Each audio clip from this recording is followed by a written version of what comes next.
La entrevista a la carta, en diálogo directo con los protagonistas de los hechos.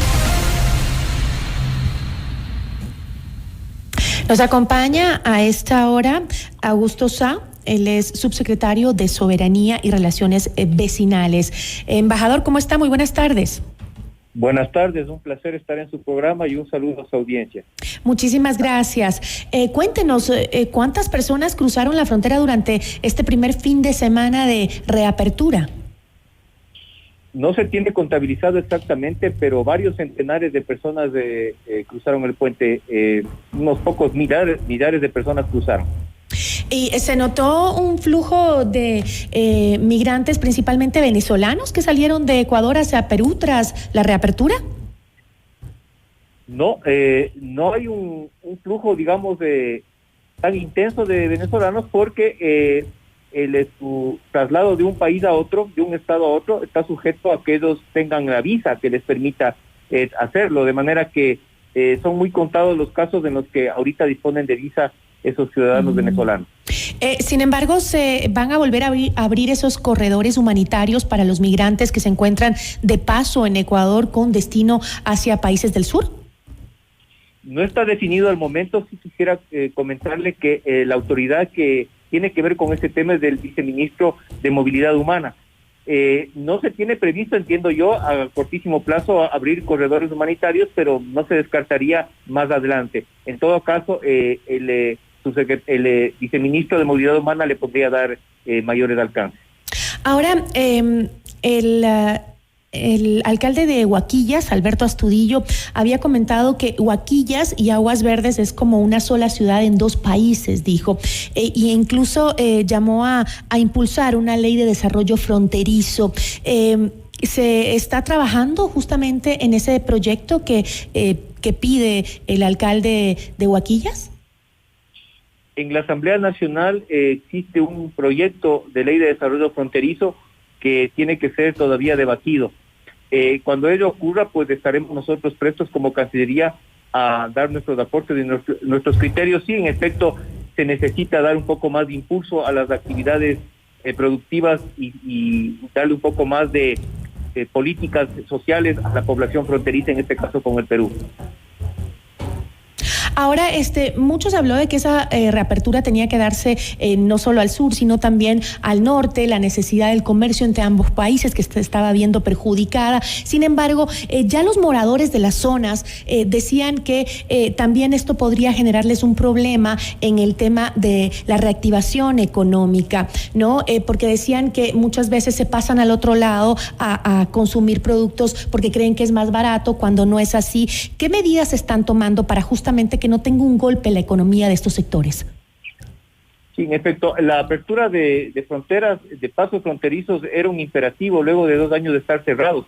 Necesitamos reactivar nuestro flujo de personas, nuestro comercio binacional, nuestro turismo, de manera que la preocupación de muchas personas que ejercen el comercio en las zonas fronterizas, en Huaquillas, en Tulcán, si bien el lícito viene vinculado con la competitividad del país. Sin embargo, creo que la prioridad es ordenar los flujos de tránsito de personas a través de los pasos habilitados y no como ocurrió en estos últimos 2 años que estas personas constantemente se veían forzados a pasar por pasos clandestinos y a ser extorsionadas y a hacer unos pagos, entre comillas, de peajes que no corresponden en estos casos. De manera que la reapertura era un imperativo y enhorabuena que haya podido ya dar. Sí, definitivamente esto va a evitar que estas personas sufran la extorsión de estos delincuentes que se habían aprovechado del cierre de la frontera para hacer su dinero ilegal en estas zonas, con obviamente la necesidad, abusando de la necesidad de muchas personas que necesitaban cruzar la frontera.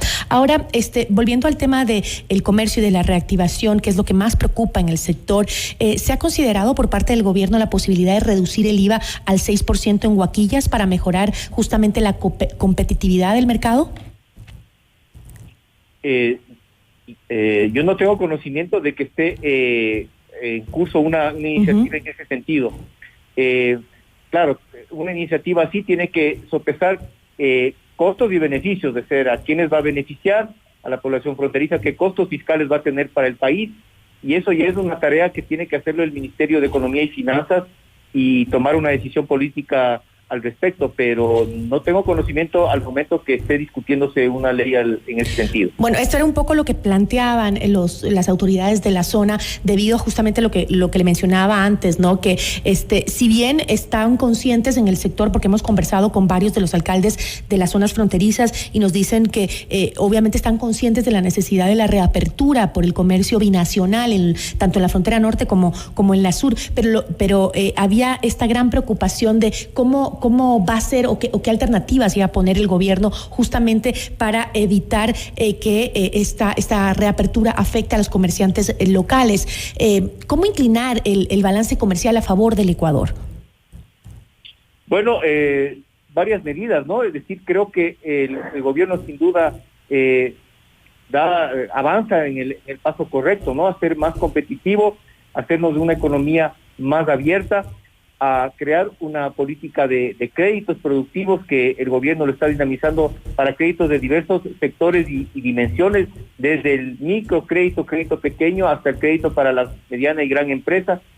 Es decir, una serie de acciones que se vienen adoptando para mejorar la competitividad del país. El MIPRO ha adelantado bastante lo que es la conformación de clústeres industriales para hacer unos encadenamientos productivos que nos hagan más competitivo el producto final que el país exporta. De manera que el país, yo creo que de manera aceleradamente ha dado pasos en la dirección correcta en los últimos meses. ¿Cuál es el balance, embajador, que nos ha dejado el cierre de la frontera para el comercio binacional? Bueno, buena parte del comercio binacional se realiza por vía marítima, ¿no? Pero de cualquier manera sí entorpece el contacto entre las poblaciones fronterizas y cierto tipo de comercio que sí se realiza por vía terrestre. Sobre todo yo creo que la posibilidad de mantener un contacto y afrontar los retos tanto de seguridad como de desarrollo que tienen las poblaciones fronterizas se ha visto mermado por las fronteras cerradas. Sin embargo, no hay que olvidar que las fronteras estuvieron abiertas para el tránsito de vehículos de comercio, tanto en Huichaca como Huaquillas de Aguas Verdes, de manera que no se entorpeció y ya era hora de que haya el intercambio fronterizo entre las poblaciones de los dos países. Ahora, usted mencionó hace poco en esta entrevista lo necesario y lo urgente que era la reapertura de las fronteras justamente por esta cantidad de pasos ilegales que se habían establecido. Habían detectado, creo que unos 60 pasos informales en donde se extorsionaba a la gente que quería, ya sea pasar, las personas que querían cruzar la frontera por migrar o aquellas personas que querían incluso llevar algunos productos de comercio o lo que fuere. Se estaba generando unos pasos ilegales que eran incluso muy riesgosos, porque en algunos casos se registró hasta muertos en algunos pasos de estos ilegales. ¿Qué se está haciendo? ¿Qué va a suceder con estos puntos informales de cruce de frontera que fueron registrados por la policía? Tengo aquí el dato que son cerca de 60.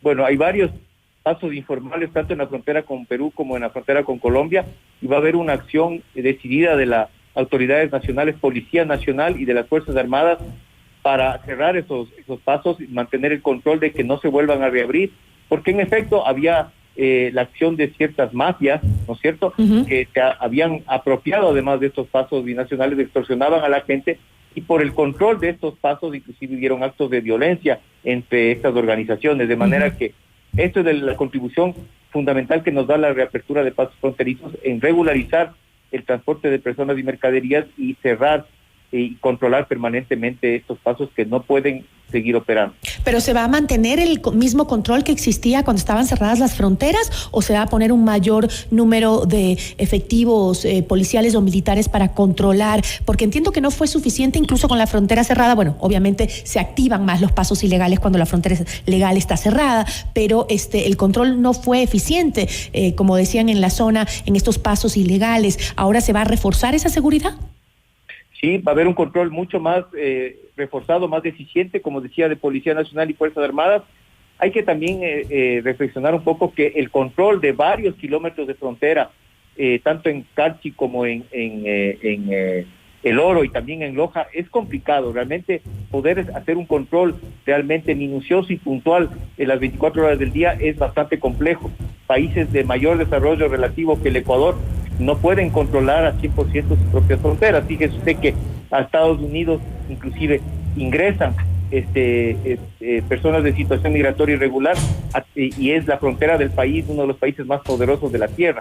Sin embargo, hay el compromiso y hay la necesidad de redoblar esfuerzos para evitar que estos pasos clandestinos sigan operando y disminuir su incidencia a lo más que sea posible. Así debe ser, con una frontera tan extensa, ¿no? Es mucho territorio el que tenemos que proteger y también se debería hacerlo de lado y lado, tanto de Colombia como de Perú, el que se comprometan a reforzar la seguridad también en sus fronteras para que no sea solo un trabajo de Ecuador. Yo le agradezco muchísimo, embajador, por esta entrevista. Un placer y siempre las órdenes. Buenas tardes. Buenas tardes para usted también. Augusto Sá, subsecretario de Soberanía y Relaciones Vecinales.